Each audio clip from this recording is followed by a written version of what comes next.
Hello students, welcome back to my channel JD's commerce शाला। हम लोग पढ़ रहे थे यूटिलिटी एनालिसिस के बारे में। आगे हम लोग ऑलरेडी पढ़ चुके हैं यूटिलिटी का मीनिंग। उसके बाद हम लोग ने टाइप्स ऑफ यूटिलिटी पढ़ा, फीचर्स ऑफ यूटिलिटी पढ़ा। लास्ट वीडियो में हम लोग ने कॉन्सेप्ट्स ऑफ यूटिलिटी पढ़ा, total utility and marginal utility. आज हम लोग बहुत इंपॉर्टेंट आंसर पढ़ने वाले हैं, that is the law of diminishing marginal utility.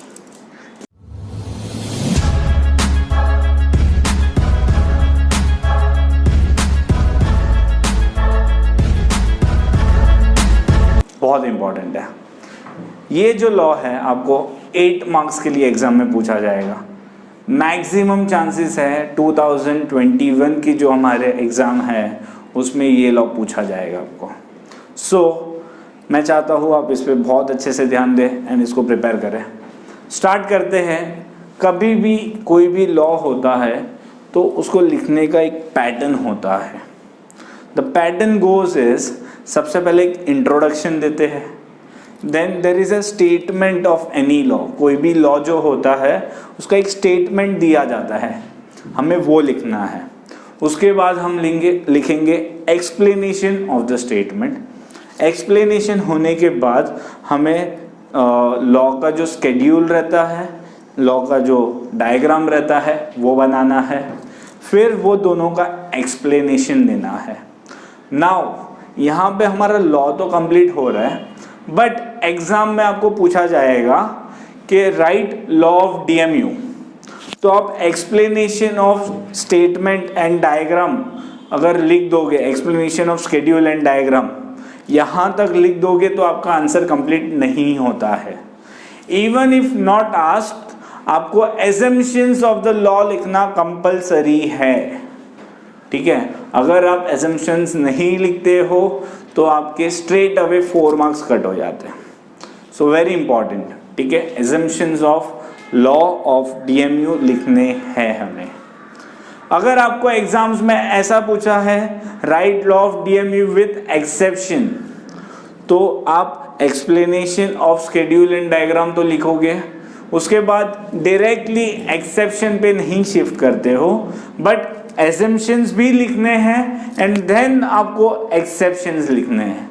So very important, ये चीज बड़ा ध्यान में रखना है। शुरू करते हैं हम लोग लॉ के साथ। Law of diminishing marginal utility was originally introduced by professor Gaussian.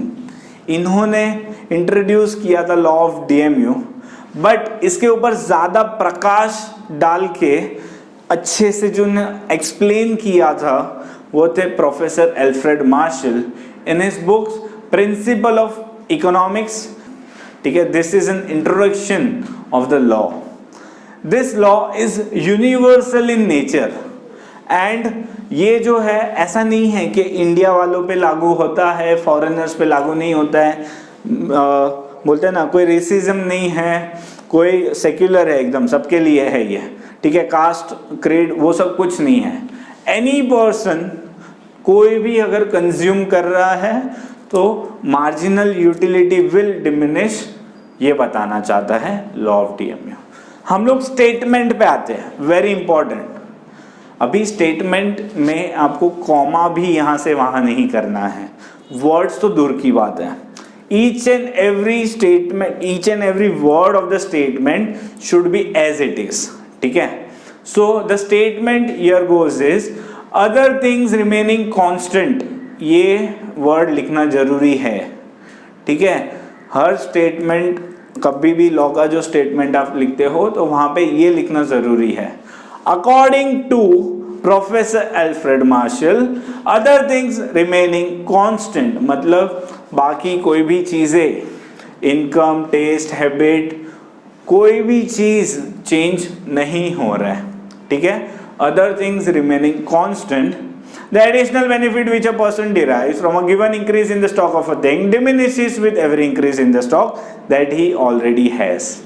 ये आपको इस तरह से लर्न करना है कि आपको आधी रात को सपने में बाबा आएगा, पूछेगा कि बेटा बताओ लॉ ऑफ डीएमयू का स्टेटमेंट, तो आपको आधी रात को आपकी आंख बंद होगी फिर भी आप बोल सकते हो the additional benefit which a person derives from a given increase in the stock of a thing diminishes with every increase in the stock that he already has. इस तरह से आपको बताना है, ठीक है। तो ये लेवल तक आपको इसको लर्न कर लेना है। अब हम लोग स्टेटमेंट को समझने की ट्राई करते हैं। तो स्टेटमेंट जो लर्न करना है तो हम उसको ब्रेक करके लर्न करेंगे। The additional benefit which a person derives, क्या है एडिशनल बेनिफिट जो एक पर्सन को मिल रहा है, एडिशनल बेनिफिट मिला from a given increase in the stock of a thing, मतलब मैं यूनिट्स कंज्यूम कर रहा हूं, मैंने एक यूनिट ऑलरेडी कंज्यूम किया है, उसमें मैं सेकेंड यूनिट कंज्यूम कर रहा हूं, तो वो सेकेंड यूनिट जो मैंने कंज्यूम किया उसकी वजह से एडिशनल बेनिफिट जो मुझे मिला तो वो क्या होता है, डिमिनिश होता है। क्या होता है, डिमिनिश होता है।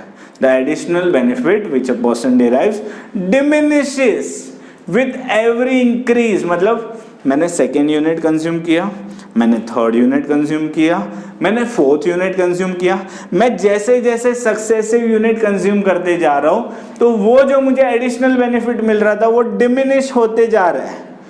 क्या हो रहा है, डिमिनिश होते जा रहा है, ठीक है। The additional benefit which a person derives from a given stock of a thing diminishes, क्या होता है, diminishes with every increase, every successive unit में जैसे कंज्यूम कर रहा हूं वैसे वो diminish होते जा रहा है from a given increase in stock of his thing, मतलब अगर मैं फर्स्ट यूनिट मैंगो कंज्यूम कर रहा हूं, सेकेंड यूनिट मैंगो कंज्यूम कर रहा हूं, थर्ड यूनिट मैंगो कंज्यूम कर रहा हूं, फोर्थ यूनिट मैंगो कंज्यूम कर रहा हूं, तो हर यूनिट जो मैंगो का कंज्यूम कर रहा हूं उसमें से एडिशनल बेनिफिट मुझे जो मिल रहा है वो डिमिनिश होते जा रहा है, ऐसा लॉ का कहना है। समझा सबको। अब सीधे सिंपल भाषा में हम लोग इसको क्या बोलेंगे, the marginal benefit which is derived keeps diminishing with every successive unit consumed. Simple भाषा में मार्जिनल बेनिफिट जो हमें मिलता है वो हर सक्सेसिव यूनिट के साथ डिमिनिश होता है। समझा सबको। आगे बढ़ते हैं हम लोग स्केड्यूल के तरफ, स्केड्यूल एंड डायग्राम। आगे देखते हैं हम लोग लॉ के अंदर। नेक्स्ट है स्केड्यूल एंड डायग्राम। स्केड्यूल में हम देख सकते हैं the number of units consumed are as 1 2 3 4 5 6 7। जब मैंने फर्स्ट यूनिट कंज्यूम किया मुझे मार्जिनल यूटिलिटी मिला 10। सेकेंड यूनिट कंज्यूम करने की वजह से जो एडिशनल बेनिफिट हमने स्टेटमेंट में पढ़ा ना, the additional benefit which a person derives, तो वो जो एडिशनल बेनिफिट मिला वो कितना था, 8 था। कितना था, 8। थर्ड यूनिट कंज्यूम करने की वजह से जो मुझे एडिशनल बेनिफिट मिला वो कितना था, 6। वो एडिशनल बेनिफिट को हम लोग क्या बोलते हैं, मार्जिनल यूटिलिटी। सो हम लोग देख रहे हैं जैसे जैसे नंबर ऑफ यूनिट्स कंज्यूम्स बढ़ रहा है, 1 2 3 4 एक्स्ट्रा यूनिट्स कंज्यूम करते जा रहा है, एडिशनल बेनिफिट हमारा मार्जिनल यूटिलिटी क्या हो रहा है, डिमिनिश हो रहा है। क्या हो रहा है, डिमिनिश हो रहा है, ठीक है। The law states the additional benefit which a person derives from a given increase in the stock of a thing। ये मेरा stock of a thing जैसे जैसे increase हो रहा है, ये मेरा stock of a thing जैसे जैसे increase हो रहा है, additional benefit मेरा क्या हो रहा है, diminish हो रहा है। क्या हो रहा है, diminish। एक पॉइंट पे आने के बाद फिफ्थ यूनिट कंज्यूम करने के बाद मैं जब 6th यूनिट कंज्यूम कर रहा हूं तो मुझे एडिशनल बेनिफिट कुछ भी मिलता नहीं है, इट इज 0। एंड उसके बियॉन्ड मैं जब यूनिट्स कंज्यूम कर रहा हूं तो मुझे यूटिलिटी नहीं मिल रहा है, डिस यूटिलिटी मिल रहा है। सेम थिंग मैंने ग्राफ में प्लॉट किया हुआ है। This red colour you can see it is marginal utility curve, ठीक है। जैसे जैसे मेरा नंबर ऑफ यूनिट्स बढ़ रहा है my marginal utility is diminishing. When I am consuming 6th unit मेरा marginal utility 0 है, मतलब मुझे उसमें से additional benefit कुछ भी मिला नहीं है।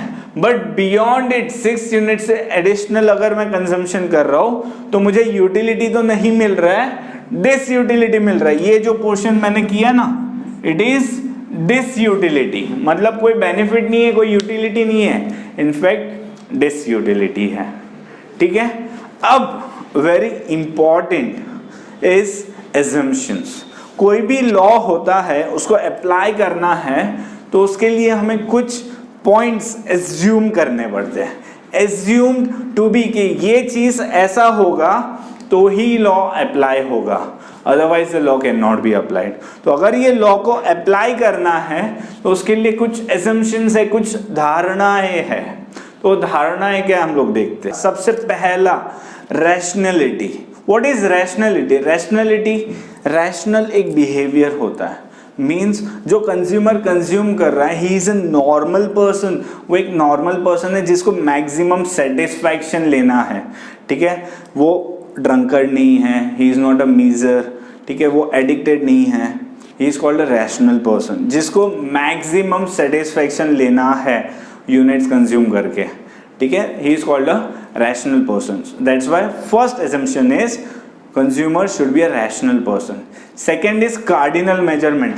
तुम लोग बोलोगे ये सर क्या बोल रहे हैं, सबसे पहले वीडियो में हमें फीचर्स ऑफ यूटिलिटी में ऐसा बोला था, utility can not be measured as 1 2 3 4। यहाँ पे he is telling cardinal measurement. Yes, it is an assumption. एक एजम्पशन लेना है कि हमें अगर लॉ को समझना है, हमें अगर लॉ को अप्लाई करना है तो हमें यूटिलिटी को 1 2 3 4 ऐसे मेजर करना पड़ेगा इन कार्डिनल टर्म्स। ठीक है, third point is continuity. Continuity in consumption होना चाहिए। मैं फर्स्ट यूनिट आज कंज्यूम कर रहा हूं, सेकेंड यूनिट मैं कल कंज्यूम करूंगा, तो मेरा यूटिलिटी आज मुझे भूख नहीं लगा है तो मुझे कम मिलेगा, बट कल अगर मुझे भूख लगी होगी तो कल मैं जब सेकेंड यूनिट कंज्यूम करूंगा तो मेरा यूटिलिटी बढ़ जाएगा। But the law says marginal utility additional benefit should diminish. तो लॉ अप्लाई हुआ? नहीं हुआ। दैट्स व्हाई हमें कंटिन्यूअस कंजम्पशन रखना है, एक ही बार में सारे यूनिट्स हमें कंज्यूम करने हैं। ठीक है, continuous consumption. The fourth point is homogeneity. The commodity which we are consuming, जो यूनिट्स ऑफ कमोडिटी हम लोग कंज्यूम कर रहे हैं, it should be homogeneous. Homogeneous का मतलब होता है साइज, शेप, टेस्ट, कलर सब कुछ सेम होना चाहिए।